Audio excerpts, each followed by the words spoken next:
4 దశాబ్దాల సుదీర్ఘ రాజకీయ అనుభవం ఉన్న 4 దశాబ్దాల తర్వాత కూడా ఆయనలో వాడి వేడి ఏమీ తగ్గల. ఆయన్ని నేను చాలా కఠినమైన పరిస్థితుల్లో చూశాను. రాజమండ్రిలో పాపం ఆయన అన్యాయంగా జైల్లో పెట్టినప్పుడు ఇప్పుడు ఎలాగున్నారో అదే ముఖ వర్చస్సు, భయం లేదు, బాధ లేదు. ఎలా ఉన్నారు సార్ అని అడిగితే ఇది రాజకీయం, పోరాటం చేయాలి, తప్పదు మనకి, ఇంతకు మించి తప్ప ఆయనకి భయం కానీ లేదంటే ఈ భవిష్యత్తు మీద ఏంటి అని తెలియదు. ఆయనకి రాజకీయ పోరాటం ఒకటే తెలుసు. ఈ రోజున ఆయన మనందరితోటి వచ్చి ఒక సోషియోపాత్ అంటారు జగన్. యాక్చువల్గా సైకోపాత్తో పాటు సోషియోపాత్. ఎవ్వరు సమాజంలో నవ్వుతూ ఉంటే చూడలేడు జగన్. ఎవరు తెల్లబట్టలు వేసుకుంటే చూడలేడు, ఎవరు నవ్వుతూ ఉంటే చూడలేడు, ఎవరి దగ్గర డబ్బులు ఉంటే చూడలేడు. అలాంటి వ్యక్తిని, అలాంటి రాక్షస సమూహాన్ని ఆయన బలంగా ఎదుర్కొన్నారు. ముఖ్యంగా తెలుగుదేశం మద్దతుదారులకి, నాయకులకి, కార్యకర్తలకి నెల్లిమర్ల నుంచి పేరు పేరున చెప్తా ఉన్నాను. 4 దశాబ్దాలు బలమైన మనకి వ్యవస్థ బలం ఉండి నేను మీ బాధ నేను అర్థం చేసుకున్నాను. కష్టాల్లో ఉన్నప్పుడు మనకెందుకులే నేను అనుకోలే. అరే 4 దశాబ్దాలు ఉమ్మడి రాష్ట్రం కోసం, దశాబ్దం రాష్ట్రం కోసం పనిచేసిన వ్యక్తి, ఆయనకి నా వంతు అండగా ఉండాలి అని చెప్పి మనస్ఫూర్తిగా వైసీపీ ఆయన జైల్లో ఉన్నప్పుడు ఆ రోజు నేను అలయన్స్ ప్రకటించాను బయటికి వచ్చి. దాని తాలూకు పర్యవసానమే ఈరోజు మనందరం కూర్చొని మీ బంగారు భవిష్యత్తుకి బాటేస్తున్నాం.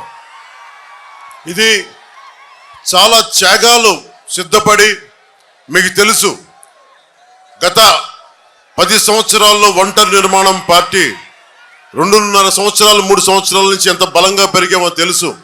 కానీ అన్ని తట్టుకొని, తగ్గించుకొని, జనసేనను తగ్గించుకొని, ఎందుకంటే నాకు వైసీపీ వ్యతిరేక ఓటు చీలడం ఇష్టం లేదు.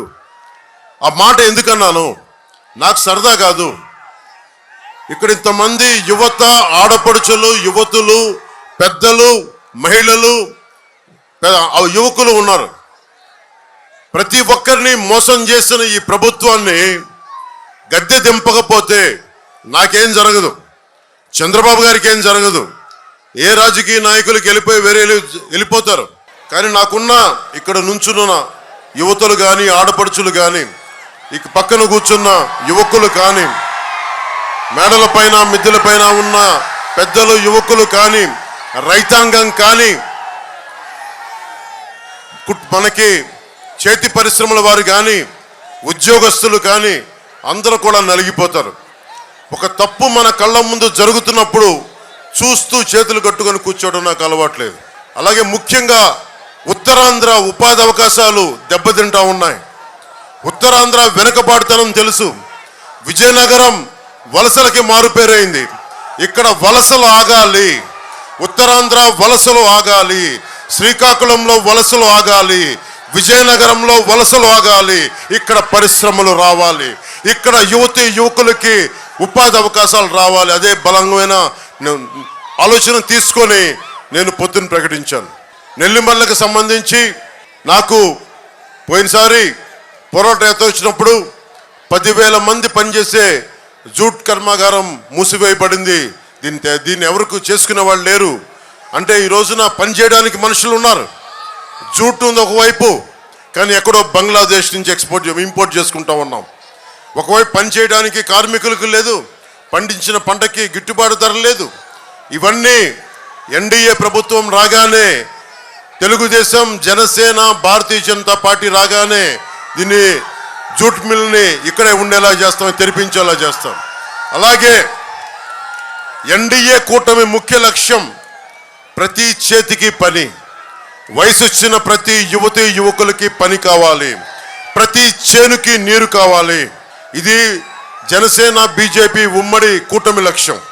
నెల్లిమర్ల మొట్టమొదటిగా పోయినసారి వచ్చినప్పుడు జగన్ రాగానే ఈ దేశం రాముడిని కొలుస్తుంది. రామాలయం లేని ఊరు ఉండదు ఇక్కడ. నేను ఎప్పుడు కూడా అన్ని మతాలకి సమానంగా గౌరవించేవాడిని, అన్ని ధర్మాలని పరిరక్షించేవాడిని. అలాంటిది మనకి రామతీర్థంలో శ్రీరామచంద్రుల వారిని విగ్రహం తల నరికేసి ఆ పూజారి గారు ఇలా పట్టుకొని ఆ ఏడుస్తున్న చిత్రం ఉండిపోయింది గుండెల్లో. చాలా బాధ కలిగించింది. అది ఏ దేవత విగ్రహం అయినా ఉండొచ్చు, ఏ మందిరం తాలూకు ఏదైనా అయినా ఉండొచ్చు, కానీ ఈ రోజుకి ఒక్క చర్య తీసుకోలేదు. దానికి కారణం ఏంటి? మనలో మనం కొట్టుకోవాలి, మత కలహాలు రావాలి, అప్పుడు తను ఏరికలో ఉండొచ్చు, పాలన చేయొచ్చు. ఇది పోవాలి అంటే మనకి ముఖ్యంగా లా అండ్ ఆర్డర్ని బలంగా చూసుకునే ప్రభుత్వాలు కావాలి. ఇన్ని దశాబ్దాల్లో ఏ రోజున కూడా తెలుగుదేశం ప్రభుత్వం పాలనలో ఉంది ఉమ్మడి రాష్ట్రంలో, ఉమ్మడి ఏపీలో ఏ రోజు కూడా ఇలాంటి దుర్ఘటనలు 1 కాదు 2 కాదు 240 పైచిలకు దుర్ఘటనలు దేవాలయాల మీద దాడులు జరిగినాయి. ఇది ఆపకపోతే మనలో మనం కొట్టుకునే పరిస్థితి. అపోహ, దొంగను పట్టుకోకపోతే నువ్వు చేశారా వాళ్ళు చేశారా అని చెప్పి మనలో మనం కొట్టుకునే పరిస్థితి. అందుకని ఎన్డీఏ ప్రభుత్వం బలమైన లా అండ్ ఆర్డర్ని మీకు తీసుకొస్తుంది. నెల్లిమర్లలో మనకి వైజాగ్ చాలా కీలకమైన స్థలం, ఇది చాలా కీలకమైన ప్రాంతం. మీకు తెలుసు ఋషికొండని ఎంత బోడిగుండు చేశారో. నెల్లిమర్ల కన్నీరు చూడగలిగే వాళ్ళకి అర్థమవుతూ ఉంటుంది. భోగాపురం ఆనుకుని ఉన్న ఒక స్ట్రాటజిక్ లొకేషన్ నెల్లిమర్ల.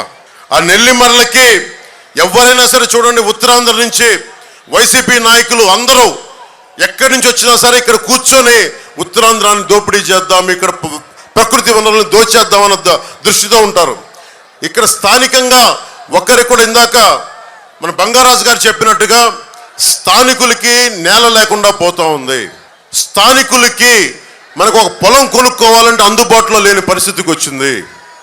దీనికి ముఖ్యంగా వైఎస్ జగన్ చేసిన దోపిడీ, అడ్డగోలుగా వేలాది ఎకరాలు అడ్డగోలుగా కొనేసి రేపు పొద్దున మీకు ఇల్లు కట్టుకోవాలనుకున్న స్థలం దొరకని పరిస్థితి. ఈ నేలలో పుట్టి ఇక్కడ పెరిగి ఒక ఇల్లు కొనుక్కోవాలంటే మనకు లేని పరిస్థితి. ఇది మారాలి అంటే తెలుగుదేశం, జనసేన, భారతీయ జనతా పార్టీ కూటమి రావాలి.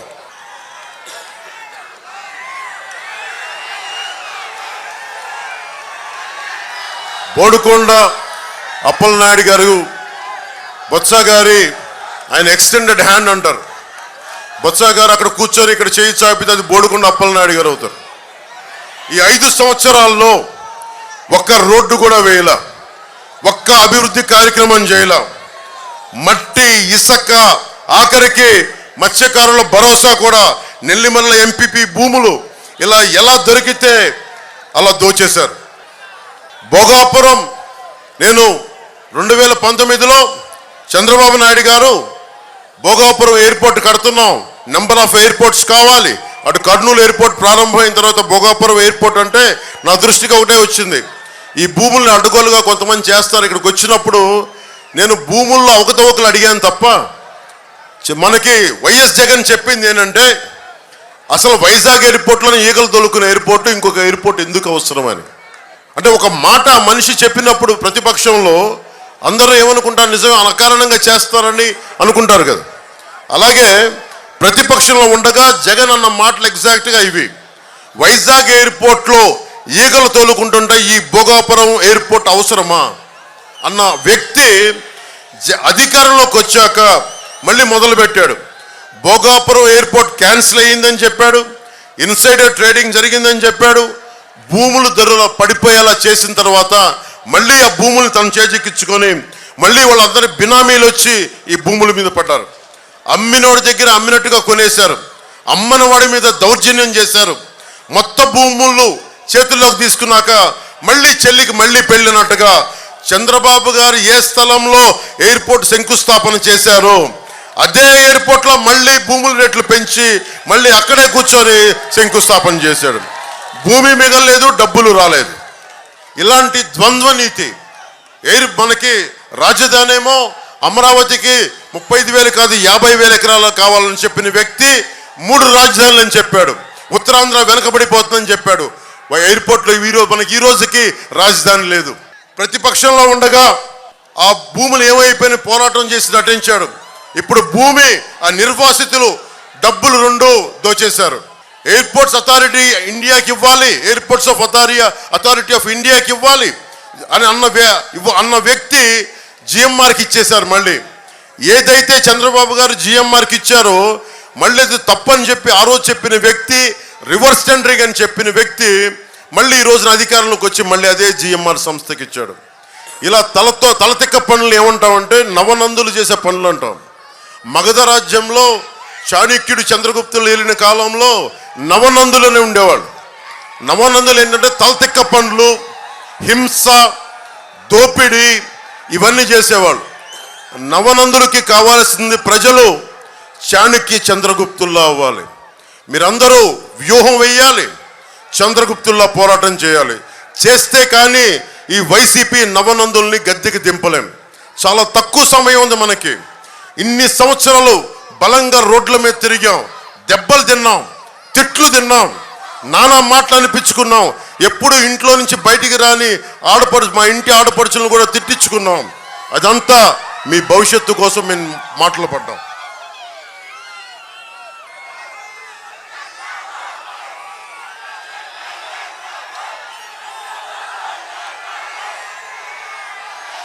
ముఖ్యంగా తారక రామతీర్థ సాగర్ ఈ ప్రాంత వాసులకి తీరని కళ. నాకు పోరాట యాత్ర నుంచి చెప్తా ఉన్నారు. ఇందాక చంద్రబాబు గారు కూడా చెప్పారు. ఆయన శంకుస్థాపన ఆయన ప్రారంభం చేస్తుంది. పూసపాటి, రేగా, భోగాపురం మండలాలకు సాగునీరు, తాగునీరు కోసం మొదలుపెట్టిన ఈ ప్రాజెక్టు ఈ ప్రభుత్వం వచ్చాక ఒక్కసారి కూడా ఆ ప్రాజెక్టు వైపు చూడలేదు. అది వాళ్ళ నాన్నగారి వారసత్వం అని చెప్పి సాక్షి టీవీలో ఆయన తల మీద డిజిటల్ పువ్వులు తప్ప ఆయన ముందుకు తీసుకెళ్తా ఉన్న ఈ తారక రామతీర్థ సాగర్ ప్రాజెక్ట్ని పూర్తి చేయలేకపోయాడు. ఈరోజు మేము మీకు అందరం మాటిస్తున్నాం. చంద్రబాబు గారి ముందు మాకు ఎన్డీఏ కూటమి తరపున మేమందరం మాటిస్తున్నాం. మనకి దాహం, సాగునీరు, తాగునీరు ఇచ్చే తారక రామతీర్థ సాగర్ ప్రాజెక్ట్ని ఆగమేఘాల మీద పూర్తి చేస్తాం. నష్టపోయిన ప్రతి రైతులకి, ఈ ప్రాజెక్టు వల్ల నష్టపోయిన ప్రతి రైతులకి R&R ప్రోగ్రాంలో రీహాబిలిటేషన్, రీలొకేషన్ మేము ప్రత్యేకించి నేను బాధ్యత తీసుకుంటాను. దాని మీద ఈ ప్రాజెక్టు పూర్తి చేస్తే విజయనగరానికి తాగునీరుతో పాటు నియోజకవర్గం మొత్తం మీద 10,000 ఎకరాలు సాగు కూడా వస్తుంది. ఇప్పుడు పరిస్థితి ఏంటంటే 200 అడుగులు తవ్వితే ఉప్పు నీరు వస్తూ ఉంది. సో మనకి తాగునీరు అవసరం చాలా చాలా ఉంది. అది మేము చేసి పెడతాం. ముఖ్యంగా చంద్రబాబు నాయుడు గారు 2019లో ముఖ్యమంత్రిగా ఉన్నప్పుడు శ్రీకాకుళంలో ఉద్దానం కిడ్నీ సమస్య వచ్చినప్పుడు ఆ సమస్యను ఆయన దృష్టికి తీసుకెళ్తే ఆగమేఘాల మీద 48 గంటల్లోపు ఆయన వెంటనే ఒక హై లెవెల్ ఎగ్జిక్యూటివ్ మీటింగ్ పెట్టి దాని సమస్యకి వెంటనే మార్గం చూపించారు. అది ఈ రోజుకి ముందుకు తీసుకెళ్తా ఉన్నాం. కానీ మన విజయనగరం నెల్లిమర్లలో, మన్యాలపేటలో కిడ్నీ వ్యాధిగ్రస్తులు ఎక్కువైపోయారు. ఇది కారణాలు తెలియకుండా చనిపోతూ ఉన్నారంటే చాలామంది మన జనసేనకు సంబంధించిన వాళ్ళు ఇది రీసెర్చ్ చేస్తే నీళ్ళల్లో సెల్స్ ఫ్లోరైడ్, మెగ్నీషియం అనేది తెలిసింది. రాష్ట్రమంతా ఒకటే దందా. ఎక్కడైతే కష్టాలు ఉన్నాయో, ఎక్కడైతే కిడ్నీ వ్యాధులు దారుణంగా పెరిగిపోయినాయి, ఇది రావాలంటే వైద్యం చాలా కీలకమైంది.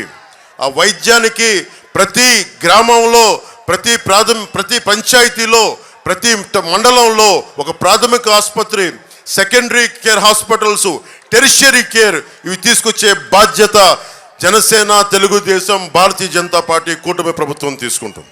అలాగే నది పేరు ఏదైనా కానీ ఇసుక దోపిడీ ఒకటే. మనకి ఇక్కడ బాధితురాలు చంపావతి నది, డెంకాడ, లంకపేట, మునిగిపల్లి, నాతవలస, కోట, భోగాపురం ప్రతి చోట ఇసుక దోపిడీకి అడ్డే లేకుండా పోయింది. ఈ ఇసుక దోపిడీ ఆగాలంటే మనకి కూటమి ప్రభుత్వం రావాలి. పంచాయతీ అనుమతి లేకుండా తన్గుడుమిల్లి లాంటి ప్రాంతాల్లో కూడా విచ్చలవిడిగా గ్రానైట్ తవ్వకాలు, అక్రమ క్వారీ తవ్వకాలు. వాళ్ళ దగ్గర డబ్బులు పెరిగిపోతున్నాయి, మీ దగ్గర డబ్బులు లేవు, మీకు ఉపాధి అవకాశాలు లేవు, మీకు ఉద్యోగాలు లేవు, మీకు సాగునీరు లేదు, మీకు తాగునీరు లేదు. మరి ఎక్కడికి వెళ్తారు మీరు? వలసలు వెళ్ళిపోవాలి, విజయనగరం దాటి, ఉత్తరాంధ్ర దాటి. మీ వలసలు ఆగాలి అంటే కూటమి ప్రభుత్వం రావాలి. జగన్ మాట్లాడితే చిన్న గులకరాయి పెట్టుకొని దానికి పెద్ద ప్లాస్టర్ వేయించుకున్నాడు, ఎగ్జిబిషన్ చేస్తా ఉన్నాడు. అంటే రామతీర్థంలో రాముల వారి విగ్రహం తల నరికేస్తేనేమో అది గాయం కాదు. కడపలో మీకు తెలిసి ఏం జరిగింది, వారి కుటుంబంలో గొడ్డలు వేటు పడితే అది గాయం కాదు. స్వయాన వాళ్ళ చెల్లెలు అంటా ఉన్నారు, అంటే నీకు ఇంతపాటి తలకి ఇంత గాయం, అది నువ్వు కొట్టుకున్నదో కొట్టించుకున్నదో తెలియదు, కానీ ఆయన మీద గొడ్డలు వేటు పడితేనేమో సమస్య కాదు, కానీ నీ మీద చిన్న రాయి పడితే రాష్ట్రం అంతా సమస్య. 30,000 మంది ఆడపిల్లలు అదృశ్యం అయితే సమస్య కాదు. అమర్నాథ్ అనే 15 ఏళ్ల యువకుడు కొంతమంది ఆకతాయిలు అక్కని నడిపిస్తుంటే రక్షించడానికి వస్తే వైసీపీ నాయకులు చెరుకు తోటల్లో తీసుకెళ్లి పెట్రోల్ వేసి కాల్ చేశారు. మీకు తెలుసు, చిన్నపాటి వంటలు చేసే ఆడపడుచులకు తెలుసు, చిన్నపాటి నూనె చుక్క పడితే ఒళ్ళు కాలిపోద్ది. అలాంటిది 15 ఏళ్ల బిడ్డ, 15 ఏళ్ల అమర్నాథ్ తీసుకెళ్లి చెరుకు తోటల్లో వైసీపీ నాయకులు కాల్ చేస్తే అది రాష్ట్రానికి గాయం అయినట్టు కాదంట. అంటే తనకే గాయం, బాబాయిలు చచ్చిపోయినా గాయం కాదు.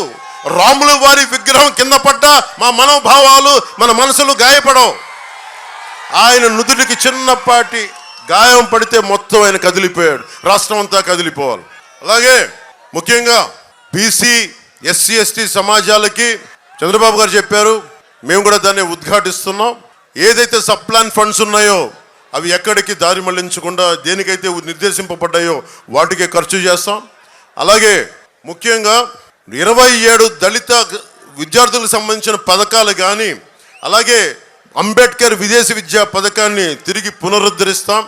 అది జగన్ విదేశీ విద్యా పథకం కాదు, అంబేద్కర్ విదేశీ విద్యా పథకం కింద దాన్ని తీసుకొస్తాం. అలాగే తూర్పు కాపు సామాజిక వర్గానికి సంబంధించి ఉత్తరాంధ్రలో కాకుండా ఇతర ప్రాంతాల్లో ఉన్న తూర్పు కాపులు అందరూ కూడా ఇతర ప్రాంతాల్లో ఓబీసీల్లో చేర్చాలి అన్న డిమాండ్ కేంద్ర ప్రభుత్వం మీద ఉంది. తూర్పు కాపులకి మేము హామీ ఇస్తున్నాం, దాన్ని నేనే తీసుకెళ్ళి దాని గురించి ప్రత్యేకంగా మేము మాట్లాడుతాం, చంద్రబాబు గారి దృష్టి కూడా తీసుకొస్తాం. నెల్లిమర్ల లోకం మాధవి గారు ఇక్కడ అమెరికాలో ఉండి విజయనగరం ఆడపడుచు మన బిడ్డ అమెరికాకి వెళ్ళి అక్కడ బాగా ఉన్నత విద్యాభ్యాసంతో పాటు పరిశ్రమలు ఇవన్నీ ఐటీ ఇలాంటి ఫార్మ్స్ అన్ని ప్రారంభించి మహిళల విదేశాల్లో ఉన్నత చదువులు పూర్తి చేసుకొని అక్కడే ఉద్యోగం చేసి మన దేశం తిరిగి వచ్చి ఎక్కడో హైదరాబాదో బెంగళూరు వెళ్ళాలా వచ్చి మన విజయనగరమే వచ్చారు. మన విజయనగరంకి వచ్చి మిరకిల్ సంస్థ స్థాపించారు. ఇక్కడే కంపెనీ మొదలుపెట్టి కొన్ని వేల మందికి విద్య ఉద్యోగ అవకాశాలు కల్పించారు. 10 సంవత్సరాలుగా దశాబ్దంగా మీతోనే ఉన్నారు. ఎమ్మెల్యే కాకముందు నుంచి అనేక విధాలుగా సేవా కార్యక్రమాలు చేస్తున్నారు. ఆమెకి లోకం మాధవ్ గారికి మరింత సేవ చేయడానికి, మీకు సేవ చేయడానికి, మేము ఉండటానికి ఆవిడ్ని జనసేన పార్టీ నుంచి గాజు గ్లాసు గుర్తు మీద నెల్లిమర్ల ఎమ్మెల్యే అభ్యర్థిగా నిలబడతా ఉన్నారు. మనస్ఫూర్తిగా మీరు మద్దతు ప్రకటించాలి, భారీ మెజారిటీతో గెలిపించాలి మనస్ఫూర్తిగా కోరుకుంటున్నాను. ముఖ్యంగా విజయనగరం మన నెల్లిమర్ల నియోజకవర్గంలో ఈ పరిశ్రమల కాలుష్యం ఎక్కువైపోయింది, ఫార్మాస్యూటికల్స్. ఆ కాలుష్యం దానివల్ల మీకు కిడ్నీ వ్యాధులు కానీ ఆడబిడ్డలకి గర్భం కూడా రాలేని పరిస్థితులు. దీనికి ప్రత్యేకించి కాలుష్య నియంత్రణ మండలిని బలోపేతం చేస్తాం. అలాంటి వ్యర్థాలని శుద్ధి చేయకుండా భూమిలో కానీ బయటికి వదిలినా వాళ్ళ మీద బలమైన చర్యలు తీసుకుంటాం. మీకు జగన్ వచ్చి ఒకటి కాదు 2 సార్లు కాదు 9 సార్లు కరెంటు బిల్లు పెంచారు. కరెంటు పట్టుకుంటే కాదు వాడితే కూడా షాక్ కొడుతూ ఉంది ఈ ప్రభుత్వంలో. ఈ ఒకటే మాట, ఈ వేసవిలో కరెంటు బిల్లులు తగ్గాలి అంటే ఏసీలు ఫ్రిడ్జ్లు ఆపితే సరిపోదు. ఈ మే 13వ తారీఖున ఆ ఫ్యాన్ని స్విచ్ ఆఫ్ చేసేయండి. ముఖ్యంగా మత్స్యకారులకి జట్టీలు నిర్మించాలి. కేంద్ర ప్రభుత్వం ప్రత్యేకమైన పథకాలు తీసుకొస్తా ఉంది. ఫిషర్మెన్కి, మత్స్యకారులకి జట్టీలు, ముఖ్యంగా చింతపల్లిలో జట్టీ రావాల్సిన అవసరం ఉంది, అది మా దృష్టిలో ఉంది. పూసపాటి రేగ మండలం చింతపల్లిలో జట్టి అవసరం చాలా ఉందని మత్స్యకారు సోదరులంతా చెప్తున్నారు.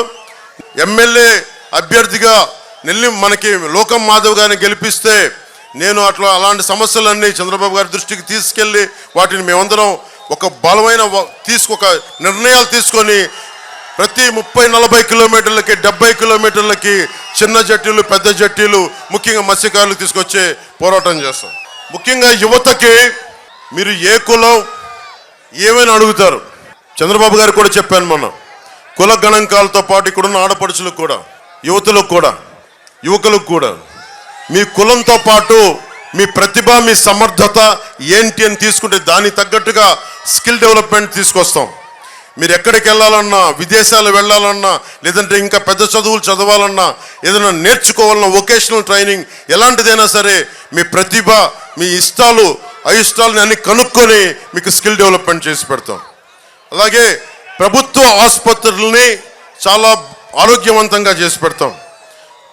ముఖ్యంగా తాగునీరుకి సాగునీరుకి సంబంధించి 4 నుంచి 8 చెక్ డ్యాంలు అవసరం ఉంది. 3 ట్రిబ్యూటరీస్ ముఖ్యంగా గోస్తని, చంపావతి, కందివలస గడ్డల మీద మనకి చెక్ డ్యామ్స్ నిర్మించాల్సిన అవసరం ఉంది. అది కూడా మేము లోకం మాధవి గారి నాయకత్వం దాన్ని ముందుకు తీసుకెళ్తాం. చాలా అత్యంత శరవేగం తోటి రామతీర్థ సాగర్ ప్రాజెక్ట్ని పూర్తి చేసే బాధ్యత తీసుకుంటాం. వైసీపీ ఒక 2 మాటలు చెప్పి ముగిస్తున్నాం. మీకు ఉద్యోగాలు ఎందుకు రావట్లేదు, ఉపాధి అవకాశాలు ఎందుకు రావట్లేదు అంటే జగన్ ఒకటే మాట్లాంటాడు, క్లాస్ వార్ అని మాట్లాడతాడు. చంద్రబాబు గారు నేనంట మేము పేదలను దోచేస్తామంట, దోపిడీలు చేస్తామంట. అరే ఇన్ని కోట్ల రూపాయలని కౌలు రైతులకు అండగా నిలబడ్డవాళ్ళు, సొంత డబ్బుల్ని కష్టపడి సంపాదించిన డబ్బులు ఇచ్చిన వాడిని నాకు పేదలకు పొట్టగొట్టడం నాకే అవసరమే ఉంది. అది ఇన్ని దశాబ్దాల నుంచి ఉన్నారు ఆయన, ఇన్ని దశాబ్దాల నుంచి. హైటెక్ సిటీ బలంగా నిర్మించిన వ్యక్తి, 2000లో కూర్చొని విజన్ 2020 అని చెప్పిన వ్యక్తి. ఆ రోజున జగన్ లాగా ఆయనకు కూడా అలాంటి ఆశలు ఉంటాయి. ఈ రోజుకి ఆయనకు మీకు ఎన్ని లక్షల కోట్లు ఉండేదో మీకే తెలుసు, కానీ అలాంటి ఏం పెట్టుకోలేదు ఆయన. ఎంతసేపు డెవలప్మెంట్. మా ఇద్దరి మధ్య కూడా కొన్ని అభిప్రాయ భేదాలు ఉంటాయి, దేని మీద, పాలసీల మీద ఉంటాయి. ఆ పాలసీలు నేను ఒకసారి చెప్తే ఆయన సరిచేసే వ్యక్తి అది. కానీ జగన్ అడ్డగోలుగా దోచేస్తూ ఉన్నాడు. ఇది ఆగాలి అని క్లాస్ వార్ గురించి మేము ఆగాలని మేమిద్దరం కలిసి వస్తే మా మీద క్లాస్ వార్ అని చెప్తున్నాడు. క్లాస్ వార్ డెఫినేషన్ ఏంటి? క్లాస్ వార్ డెఫినేషన్ పేదవాళ్ళని దోచేయడం, మధ్యతరగతి వాళ్ళకి ట్యాక్సులు పెంచడం, పేదలని అడ్డగోలుగా దోచేయటం. మీరు చెప్పండి, మీకు లిస్ట్ చెప్తాను జగన్ ఎంత దోచేశాడో. NTR health university fixed deposit మనకి బద్దలు కొట్టి 450 కోట్లు దోచేశాడు. స్టేట్ గవర్నమెంట్ ఎంప్లాయీస్ నిధులు మనకి జీపీఎఫ్ని డైవర్ట్ చేసి 800 కోట్ల రూపాయలు దోచేశాడు. లోకల్ బాడీస్ పంచాయత్ ఫండ్లు 8000 కోట్లు దోచేశాడు. ముఖ్యంగా భవన నిర్మాణ కార్మికులు వాళ్ళ మన కండని కరిగించి రక్తాన్ని మరిగించి 450 కోట్ల రూపాయలు భవన నిర్మాణాల సంక్షేమ నిధి నుంచి దోచేసిన వ్యక్తి జగన్. ఇతను క్లాస్ వార్ గురించి మాట్లాడతాడు. ఆడబిడ్డలు కూడా వదల్లా. మనకి ఉమెన్స్ అభయహస్తం ప్రీమియం కూడా 2000 కోట్లు దోచేసిన వ్యక్తి. ధరల స్థిరీకరణ నిధి నుంచి 500 కోట్లు దోచేసిన వ్యక్తి. ఒకటే చేశాడు జగన్ పాలనలో, ఒకటే జరిగింది, గంజాయిలో నెంబర్ 1 అయింది. దేశ ద్రోహాల కేసు పెట్టడంలో నెంబర్ 1 అయింది భారతదేశంలో. అడ్డగోలుగా మన్రేగా జాతీయ ఉపాధి హామీ పథకాన్ని అడ్డగోలుగా దోచేయడంలో నెంబర్ 1 అయింది. అప్పుల్లో ఇంత మనకి రైతుకి తప్పు లేదు, 3 సార్లు అన్ని తలసరి అందరికంటే కూడా 3 రెట్లు ఎక్కువ ఉంది ఆంధ్రప్రదేశ్ రైతులకి అప్పు. నెంబర్ 3 మనకి రైతులు ఆత్మహత్య చేసుకున్న నెంబర్ 3 రాష్ట్రంగా పేరు తెచ్చాడు జగన్. చిన్న బిడ్డల్ని ఆడబిడ్డలను ట్రాఫికింగ్ చేసే కేసుల్లో మనకి భారతదేశంలో ఆంధ్రప్రదేశ్ 3ది అయింది. ఆంధ్రప్రదేశ్ 15 స్టార్టప్ అంటే కొత్త స్టార్టప్స్ ఏదైనా రావాలంటే మనకి బీహార్ కంటే ఒరిస్సా కంటే కూడా మనం వెనకబడి ఉన్నాం. 15వ స్థానంలో ఉన్నాం. మీలాంటి యువత ఎక్కడికి వెళ్తారు? బీహార్కి పోతారా? మీలాంటి యువత ఒరిస్సాకి వెళ్ళాలా? ఇన్ని వనరులు పెట్టుకొని 974 కిలోమీటర్ల తీర ప్రాంతాన్ని పెట్టుకొని, ఇంత మానవ వనరులు పెట్టుకొని, ఎక్కడో అమెరికాకో నాసాకో రకరకాల విదేశాలకి మనం మానవ వనరులని పెట్టి మనం ఇక్కడ అడుగు తింటా ఉన్నాం, బాధపడుతున్నాం, మనకి మలమలలాడుతున్నాం. ఈ పరిస్థితి మారాలి. ఈ పరిస్థితి మారాలి అంటే భారతీయ జనతా పార్టీ, జనసేన, తెలుగుదేశం కూటమి రావాలి. మీకు ఒకటే చెప్తా ఉన్నాం, నేను మీకోసం ఒక సేవకుల్లో పనిచేస్తాను, ఒక కూలీలో పనిచేస్తాను. చంద్రబాబు గారు కూడా ఉన్నారు. 70 దాటిన వ్యక్తి, ఎంత కష్టమో తెలుసు. రోజు ఇన్ని సభలు, ఈ నిర్ణయాత్మకమైన శక్తి, లీడర్షిప్ అంత ఈజీ తేలిక కాదు. ఒక పార్టీని నడుపుతున్న వ్యక్తిగా నాకు తెలుసు. ఆయన 4 దశాబ్దాలకు ఎంత కష్టం అనిపిస్తారో నాకు తెలుసు. ఒక రాష్ట్రాన్ని ఏకం చేయడంలో అది చాలా చాలా కష్టం. ఎన్ని పథకాలు తీసుకురావడం కష్టం. అందుకని ఓట్లు విడిపోకూడదు అని చెప్పి ప్రత్యేకించి మేము కలిసి ఉండాలి. మేము కలిసి ఉంటే మా కారణం ఏంటి? నాకు డబ్బులు రావాలా?